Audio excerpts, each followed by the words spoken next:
झगड़ा कराए बिना वहां से खड़ा नहीं होता है। पर नारद जी एक जगह बैठ गए और भागवत की कथा हो गई, वहां तो महाभारत होनी थी, ये कैसे हो गया? संभव ही नहीं है ये तो। हमें ठीक से बताओ। देखो यहाँ पर समझना, केवल भागवत सुनना शरीर को नहीं सुनाना है, कथा को शरीर पर घटाना। मैं आपको 3 तरह से भागवत की कथा सुनाऊंगा। मेरी कथा साधारण नहीं होगी महाराज, मैं आपको 3 तरह से कथा सुनाकर जाऊंगा। एक तो 18,000 श्लोक, 335 अध्याय और 12 स्कंद की पूरी भागवत सुनाऊंगा।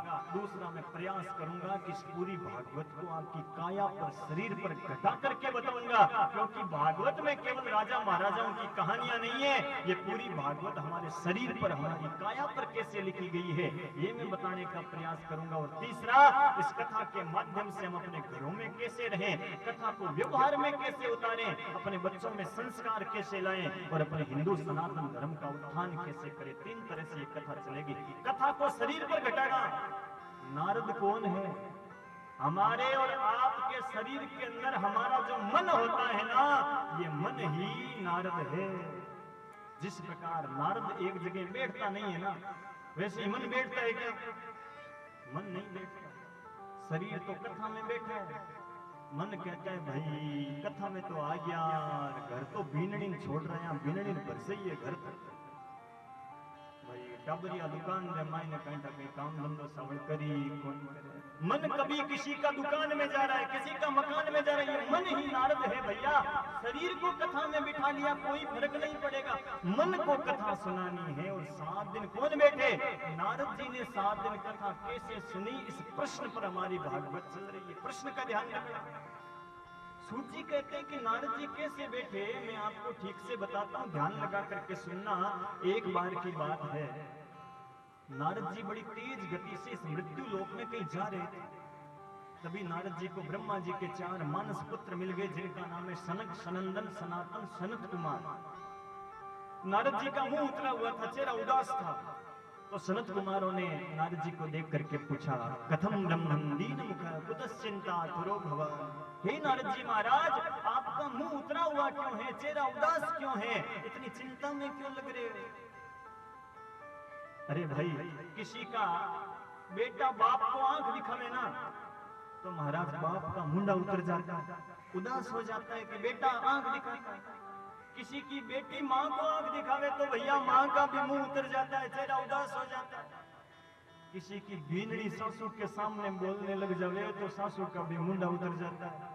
छोटा भाई बड़े भाई को आंख दिखावे तो बड़े भाई का भी चेहरा उदास हो जाता है।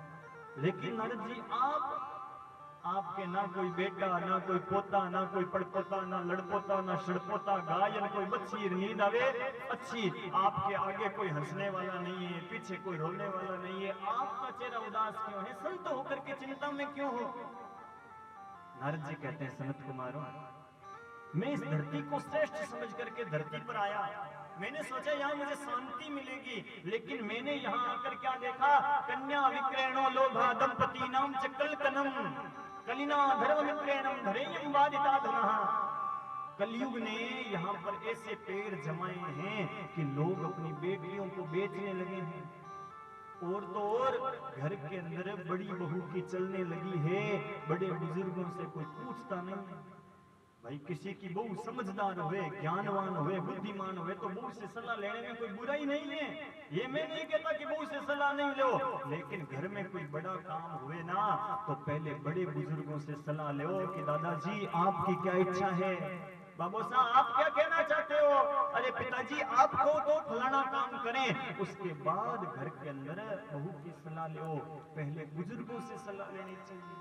लेकिन आजकल समय ऐसा आ गया है कि बड़ा भाई छोटे भाई को कोई बात कह देवे ना तो महाराज छोटे भाई के वो बड़े भाई वाली बात नहीं जचेगी। आजकल सलाह किससे लेंगे? शास्त्र में फोन करेंगे, साले साहब से सलाह लेंगे। अच्छा भाई कोई हम भी किसी के साले को बुरा मत मान लेना, लेकिन महाराज देखो मैं नहीं कहता, इतिहास कहती छोटे भाई को बड़ा भाई के में बात नहीं जचेगी, और ससुराल से साड़ा साहब कह देना बेलो जी फलाना काम ऐसे करना है, तो महाराज वो साड़े वाली बात फिटो फिट बैठ जाएंगे।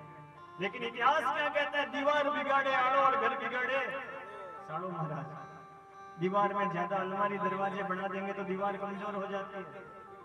और घर में भी देखो किसी का साला समझदार हुआ तो सलाह लेनी चाहिए, लेकिन कहीं कहीं कैसा होता है इतिहास में, क्या मामा शकुनी का उदाहरण देखिए। धृतराष्ट्र का वो साला था, पांडव महाराज 5 थे लेकिन कौरव 100 थे, वो 100 के 100 का सत्यानाश हुआ, लेकिन 5 पांडव भगवान कृष्ण से सलाह लेते थे, इसलिए उनका बाल भी बांका नहीं।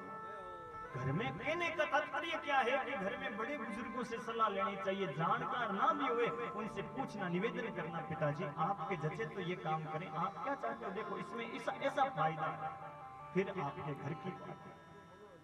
तो मैंने वहां देखा, मुझे संतोष नहीं मिला, तो मैं श्रीधाम वृंदावन गया। प्रश्न का ध्यान रखना, प्रश्न क्या चल रहा है, प्रश्न को भूल मत जाना कि 7 दिन तक नारद जी ने एक जगह बैठकर भागवत की कथा कैसे सुनी, इस प्रश्न पर हमारी कथा चल रही है।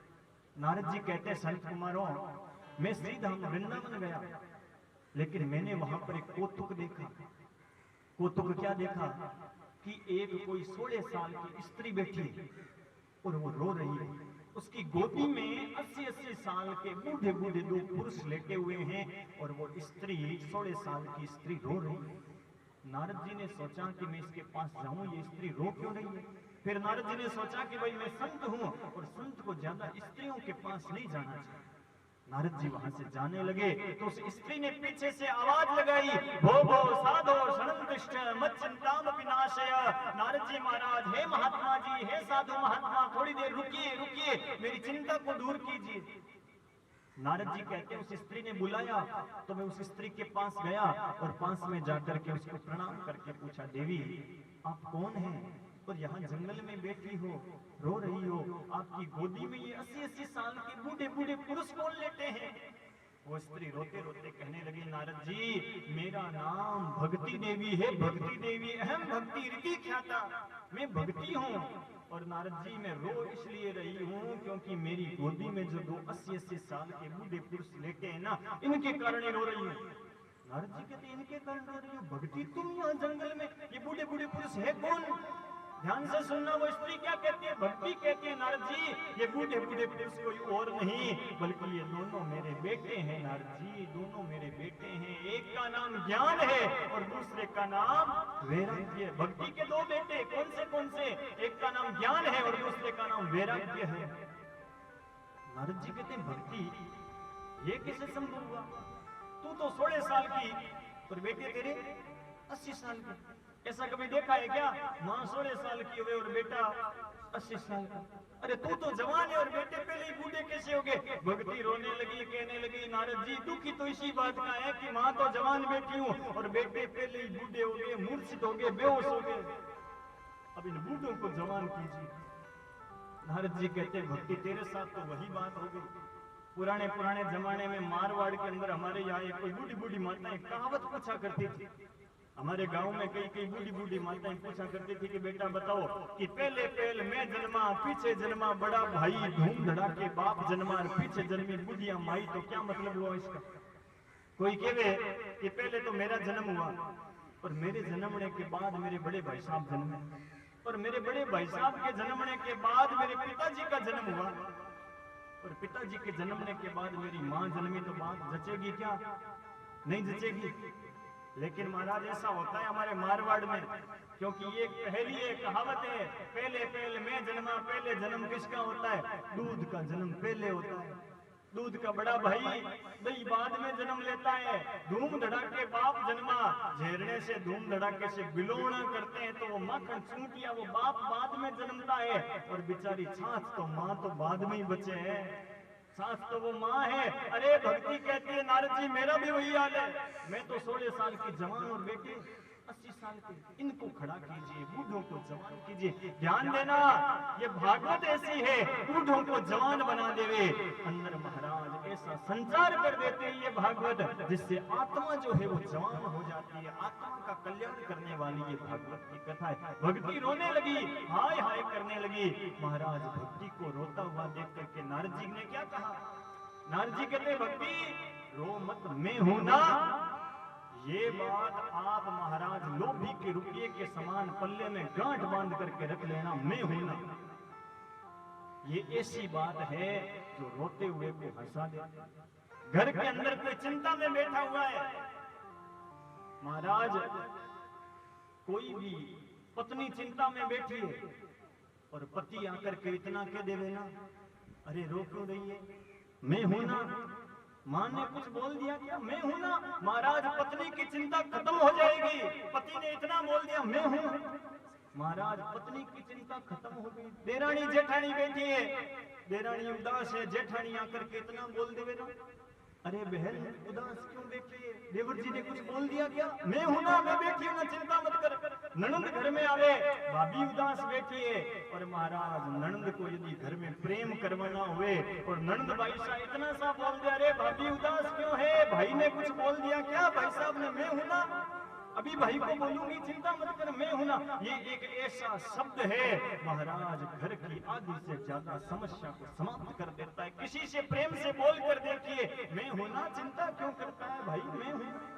ये एक मास्टर चाबी होती है घर में।